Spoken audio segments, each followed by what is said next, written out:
নমস্কার বন্ধুরা, কেমন আছেন সবাই? আশা করি সবাই ভালো আছেন। মজার একটা রেসিপি নিয়ে চলে আসলাম আপনাদের সামনে। আমি পরপর 3টা ডিম ভেঙে নিয়েছি। সামান্য ধনেপাতা মিশিয়ে যে মজার একটা রেসিপি হয় তা আগে জানা ছিল না।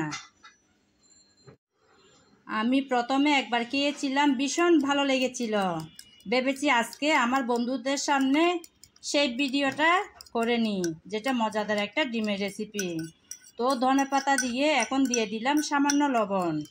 এখন ভালোভাবে আমি গুলে নিচ্ছি।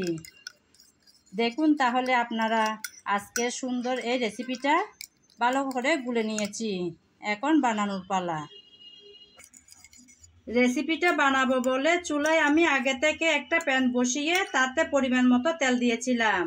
তেল গরম হয়ে যাওয়ার পর দিয়ে দিলাম সেই ডিমের ব্যাটারটা।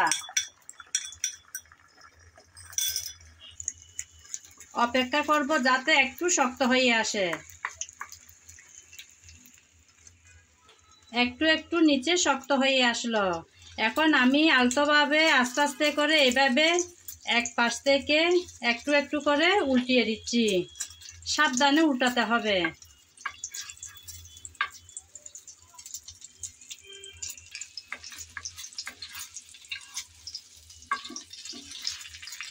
প্রতিদিন তো আমরা কত ধরনের ডিমের রেসিপি খেয়ে থাকি, তাই না বন্ধুরা? মাঝে মধ্যে একটু রুচি চেঞ্জ হলে কি হয়। এই রেসিপিটা কিন্তু চাইলে একবার ট্রাই করতে পারেন। মন্দ হয় না কিন্তু খেতে, ভালোই লাগে। আমি পুরোটা এভাবে ভালো করে মুড়িয়ে নিলাম।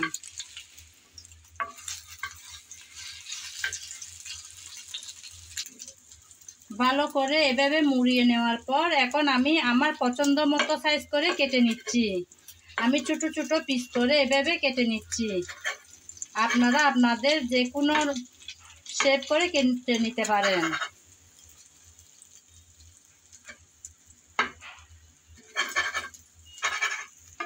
এই যে বন্ধুরা, কেটে নিলাম। এখন একটা বাটিতে তুলে নেব।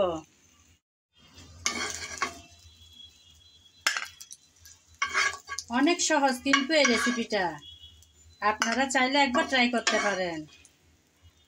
যখন ঘরে মাছ মাংস কিছু থাকবে না অথবা খেতে ইচ্ছে করবে না, তখন চাইলে আমরা এই রেসিপিটা ঝটপট বানিয়ে নিতে পারি। সবগুলো তুলে নিলাম। ডিমগুলো সব তুলে নেওয়ার পর একই প্যানের মধ্যে আমি কিছুটা পরিমাণ আবার তেল দিয়ে দিলাম। তেল গরম হয়ে যাওয়ার পর দিয়ে দিচ্ছি সামান্য পরিমাণ পেঁয়াজ কুচি। যে যেমন ইচ্ছা দিতে পারেন, আমি এই পর্যন্ত দিলাম। আমার কিন্তু ডিমের পরিমাণ খুব বেশি না, 3টি মাত্র ডিম দিয়ে এই রেসিপিটা বানাচ্ছি। যাদের ঘরে যেরকম প্রয়োজন সেরকম কম অথবা বেশি ডিম নিতে পারেন। আমি হালকা করে নেড়ে চেড়ে পেঁয়াজগুলো ভেজে নিচ্ছি। আজকের রেসিপিটাতে আমি কিন্তু আদা আর রসুন দেব না, শুধু পেঁয়াজ দিয়েই আজকের রেসিপিটা বানাবো। পেঁয়াজগুলো কিছুটা আমি ভেজে নিয়েছি। এখন দিয়ে দেব মশলা। আমি এখানে রেখেছি মরিচ, হলুদ, জিরা ধনিয়া পাউডার আর স্বাদ মতো লবণ। সবগুলো দিয়ে দিলাম। দিয়ে নেড়ে চেড়ে ভালোভাবে কষিয়ে নিতে হবে। মশলা যাতে পুড়ে না যায় সামান্য পানি দিয়ে দেব।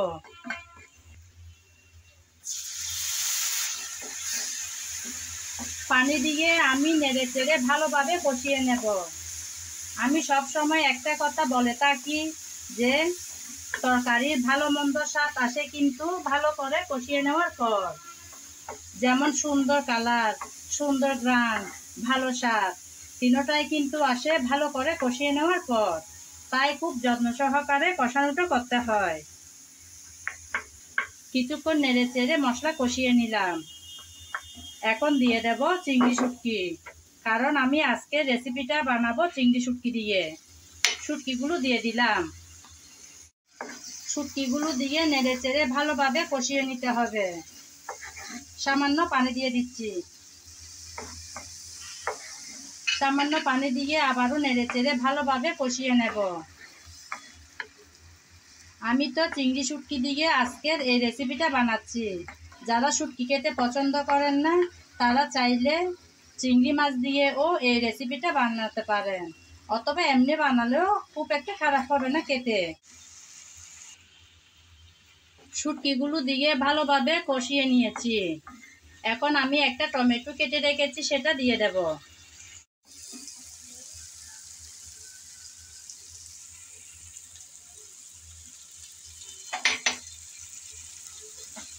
আবারও টমেটো দিয়ে ভালো করে নেড়েচেড়ে কষিয়ে নেব। আমি কিন্তু পরপর প্রায় 3-4 বার এভাবে কষিয়ে নিচ্ছি। মশলা ভালোভাবে কষানো হচ্ছে, কিন্তু একটু নেড়েচেড়ে কষিয়ে নিলাম। এখন পরিমাণ মতো পানি দিয়ে দেব।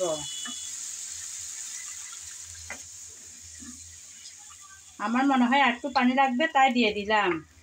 এখন অপেক্ষা করব যাতে ভালো করে ব্লক চলে আসে।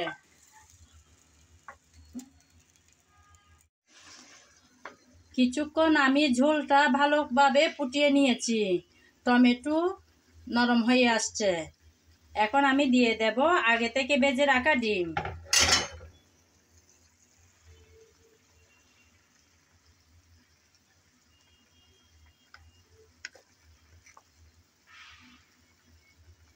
আমার আজকের রেসিপি যদি আপনাদের কারো ভালো লেগে থাকে, তাহলে আমার চ্যানেলটি সাবস্ক্রাইব করে আমার পাশে থাকবেন, লাইক কমেন্ট শেয়ার করবেন।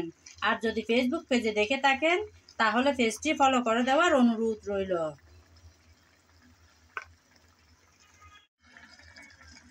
কিছুক্ষণ ফুটিয়ে নেওয়ার পর আমি ডিমের পিসগুলো আস্তে করে উল্টিয়ে দিচ্ছি, যাতে দুটো সাইড ভালোভাবে হয়।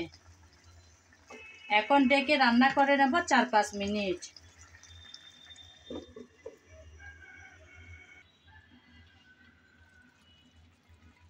এই যে বন্ধুরা, রেডি হয়ে গেল মজাদার আজকের ডিমের এই ঝোলটা।